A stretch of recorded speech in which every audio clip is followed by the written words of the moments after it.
Sobrang stress ka ba dahil ang iyong asawa, anak, o ang iyong boyfriend ay sobrang palabisyo? O di kay laging nagiinom or laging nagyuyusi? Gusto mo ba na matigil ito? Ito ang aking ituturo sa inyo ngayon na pamamaraan paano matigil ang pagbibisyo ng inyong partner.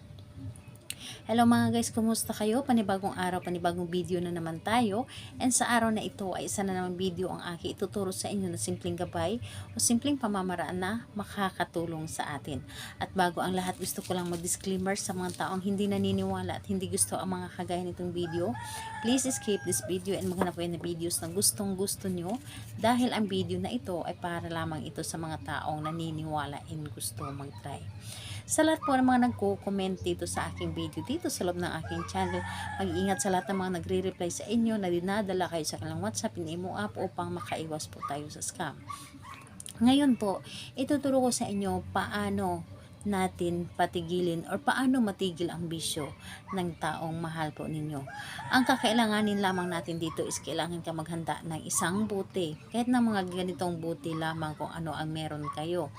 Mas maganda, mas na ganito po, maliit lamang na bote. Babasagin po dapat.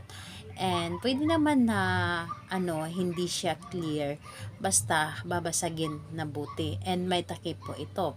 And kailangan din po natin dito ng dahon ng laurel, isa. And kailangan din natin dito ng isang maliit na pirasong papel.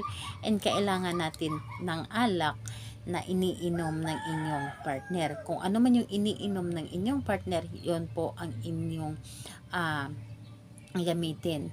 And kung siya naman po ay nagyuyusi, yung yung yusi na ginagamit niya, yung tira, yun po ang gamitin ninyo. So ayun po, kapag ready na yung mga naihanda mo na gagamitin mo, kailangan mo lamang na i-ready ang inyong sarili. I-claim mo sa iyong sarili na gustong gusto mo itong gawin. I-claim mo na ito ay upang matigil ang pag-inom, pagyuyusi ng inyong partner, and yung mga bisyo niya ay mawala. So ito po ang inyong dapat gawin, and kailangan na hindi ka nagdududa dapat sa inyong dapat na gawin. So ganito po ang gagawin mo. Itong buti na ito, kumuha ka ng alak. Yung alak na laging iniinom na inyong partner, halimbawa na lang ay gin or di kaya Red Horse, mga Emperador, kung ano man yung mga iniinom niyang alak, yun ang ilagay mo dito. Ilagay mo dito sa loob. And pagkatapos nun, dito sa isang papel, isulat mo dito ang kanyang pangalan ng isang bisis lamang. Isulat mo dito ang kanyang pangalan at isulat mo din dito ang inyong nais. Halimbawa na matigil na ang iyong pag-iinom at pagyuyusi. So isusulat mo lang din dito. And pagkatapos nun, i-roll mo lamang ito ng papalabas. Huwag po papunta sa inyo, palabas po. I-roll mo ang papel na ito, ganon po. I-roll mo lang pa ganon, papalabas po, at saka mo siya ipasok dito sa loob. And pagkatapos po, dito sa dahon ng laurel, alam naman natin na ang dahon ng laurel, isa ito sa mga blockbuster na tinutupad lahat ng mga ating mga kahilingan. Tinutupad man niya o ano man ang ating mga nais sa ating buhay, sa love spell, sa buhay pag-ibig, sa sugal, or sa pamumuhay. Dito po ay talagang lahat po ay kaya niyang tuparin. Tuparin niya dito, and hilingin mo lamang dito sa pamamagitan nito. Tulungan mo ako na ang taong ginawan ko nito matigil na ang kanyang pagbibisyo, matigil na ang kanyang pag-iinom, matigil na ang kanyang pagyuyusi or kanyang pagsusugal. So, ayun po. Hilingin mo lamang dito lahat-lahat kung ano man yung nais mo. And pagkatapos nun, ipasok mo din ito dito sa loob ng bote, ang dahon ng laurel. And kumuha ka ng tira niyang yusi. Dapat po yung yusi na ilagay mo dito, yusi ng partner mo na kung saan ginamit niya ito, yung tira niya po, yun po ang gamitin mo. Huwag yung yusi ng ibang tao, dapat sa partner mo talaga yung tira niya. So yun po ang ilagay mo dito.